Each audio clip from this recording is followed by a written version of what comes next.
ce 34e dimanche du temps ordinaire de l'année C, nous célébrons la solennité du Christ, roi de l'univers.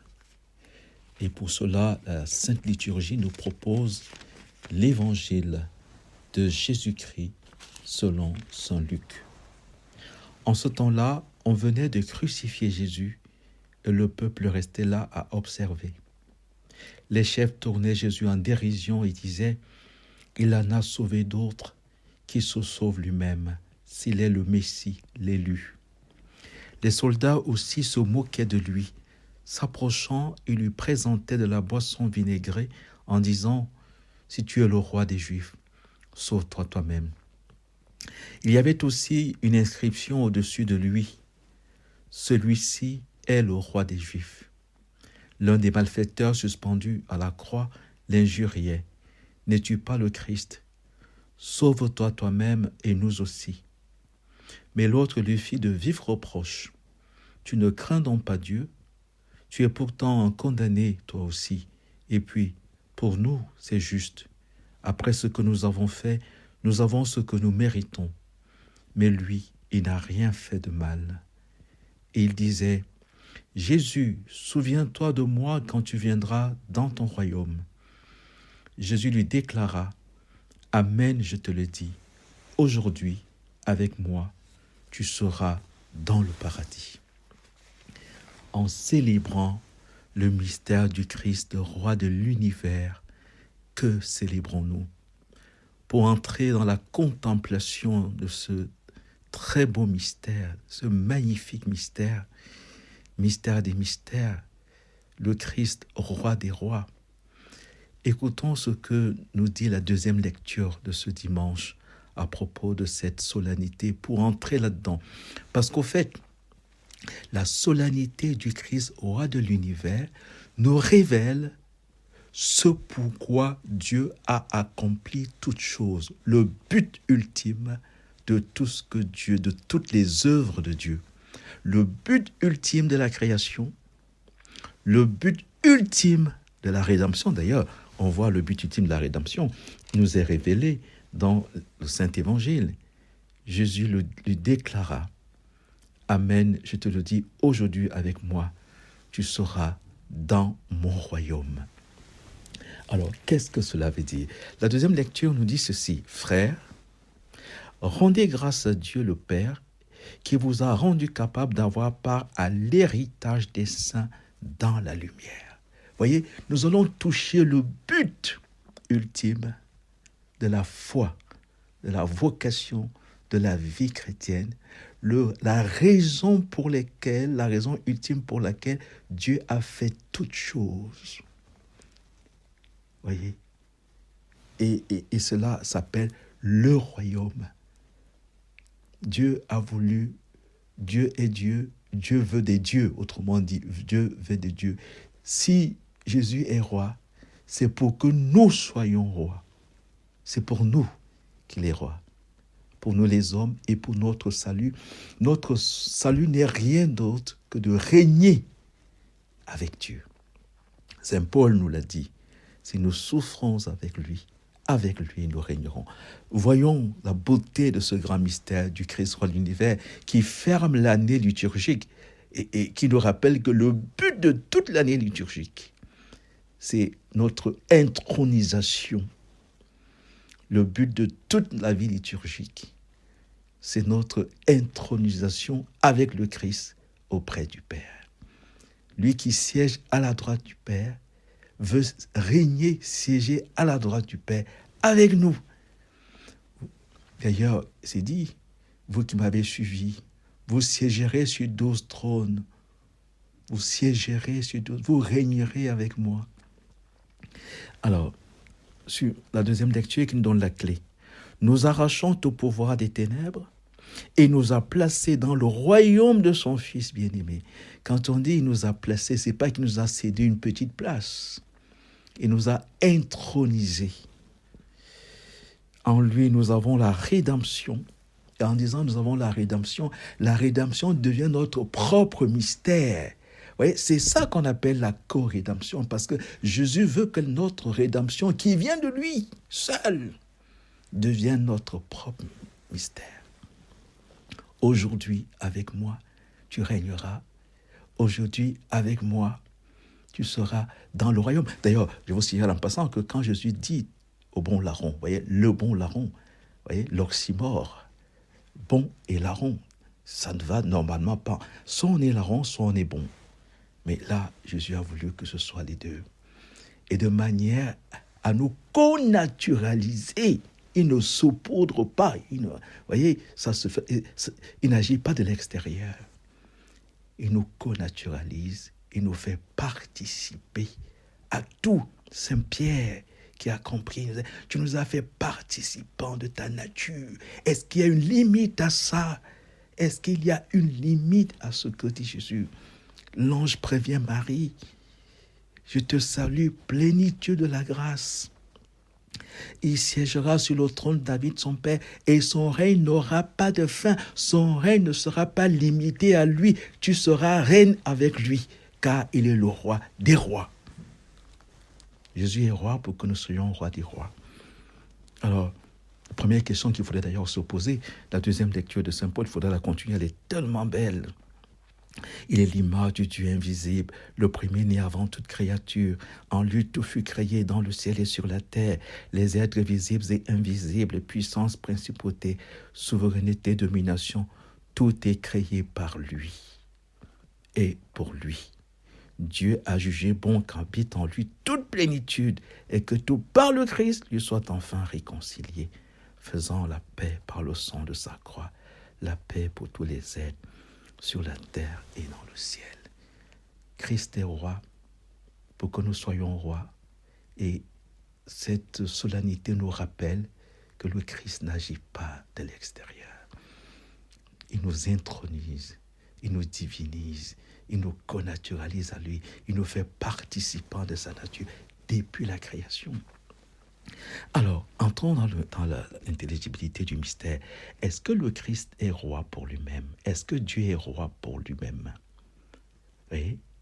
Est-ce qu'il y a une royauté dans le mystère de Dieu Trinité? Est-ce que le Père est le roi du Fils et de l'Esprit?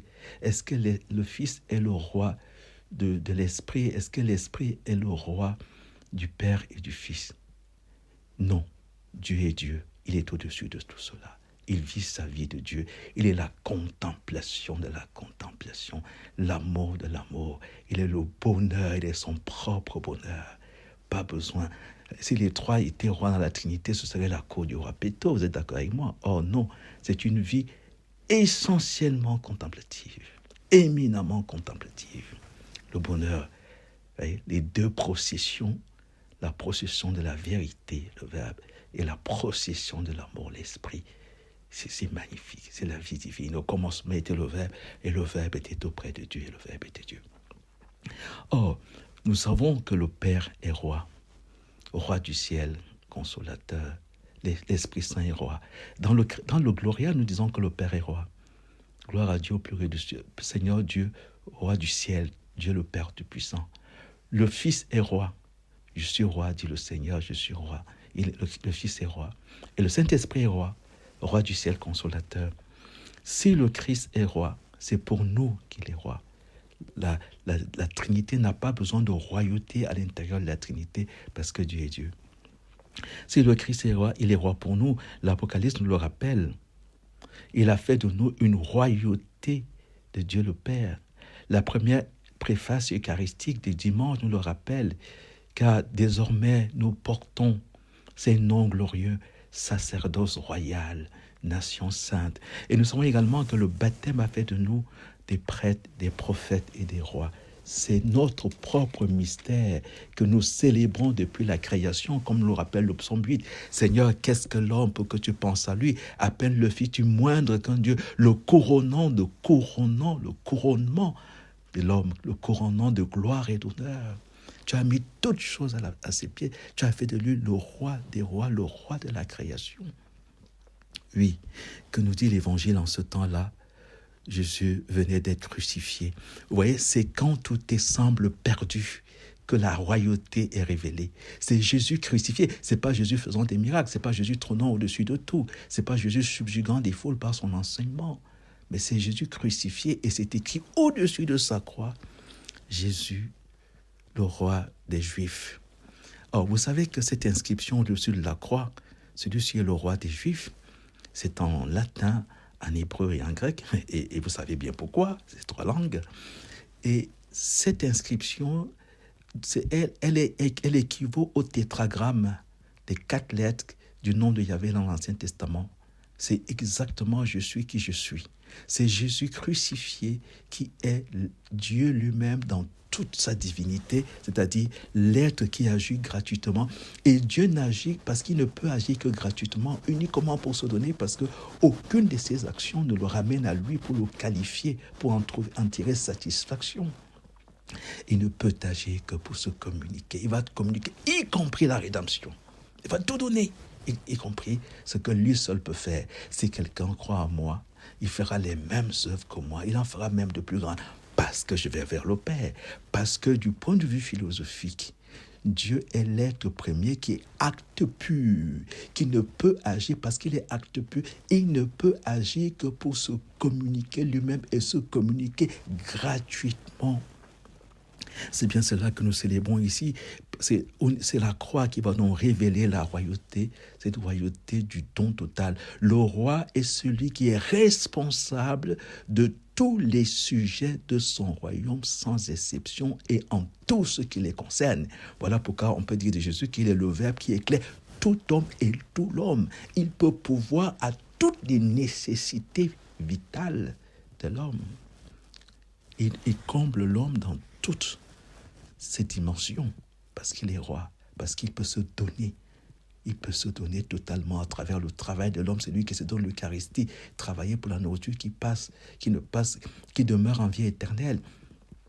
Il se donne à travers l'Eucharistie. Prenez et mangez-en tout. Ceci est mon corps livré pour vous. Ceci est mon sang versé pour vous et pour la multitude en rémission des péchés, parce qu'il est roi, parce qu'il se donne. Alors, c'est extraordinaire. Comment cet évangile nous rappelle donc quand Jésus dit au bon larron, Jésus, souviens-toi de moi, voilà la prière que nous devons, la seule prière dont on est sûr, la prière que Jésus exauce toujours. Jésus, souviens-toi de moi quand tu viendras dans ton royaume. Et Jésus nous dit, Amen, je te le dis, c'est très beau. Amen, en vérité, en vérité. Parce que là, on touche le cœur de Dieu, on touche la raison de la création, la raison de la rédemption. Dieu veut pas seulement nous donner son royaume, mais faire de nous son royaume. Est-ce que mon cœur, comme le cœur du bon larron, est le lieu où Dieu peut venir se réfugier et y trouver la paix, y trouver la foi, y trouver l'espérance, y trouver la vérité qu'il est sans la diminuer. Jésus voudrait régner, c'est-à-dire, est-ce que nous le laissons être Dieu dans nos vies? Nous célébrons aujourd'hui le primat de Dieu, acte pur, le primat de la gratuité, qui a pour les actes de la gratuité, c'est la connaturalisation, c'est la divinisation. Quelque part, c'est la co-rédemption.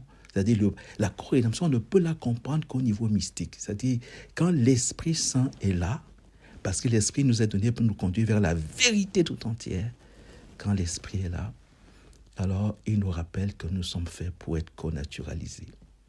C'est nous qui devenons le royaume. Aujourd'hui, tu es mon royaume. À la croix, c'est dans le cœur du bon larron que Jésus a régné, alors que les autres se moquent. Celui-ci est le roi si tu es le roi des Juifs, sauve-toi toi-même. C'est ce que nous disons à Jésus. Nous le mettons au défi parce que nous vivons cette royauté de l'extérieur. Nous voudrions qu'il soit roi parce qu'il nous a exaucés, parce qu'il a fait quelque chose. Nous lui demandons des preuves de sa royauté. Jésus nous retourne la question, ma royauté est en toi, c'est toi le roi. Si nous souffrons avec lui nous régnerons. C'est en nous que Jésus est roi quand nous cherchons la vérité. Et que d'ailleurs, il dit, es-tu roi? Je suis venu dans le monde pour en témoigner à la vérité. Quand nous avons touché la vérité, alors Dieu est Dieu, Dieu règne et nous devenons à notre tour son royaume. C'est cela la bonté de Dieu.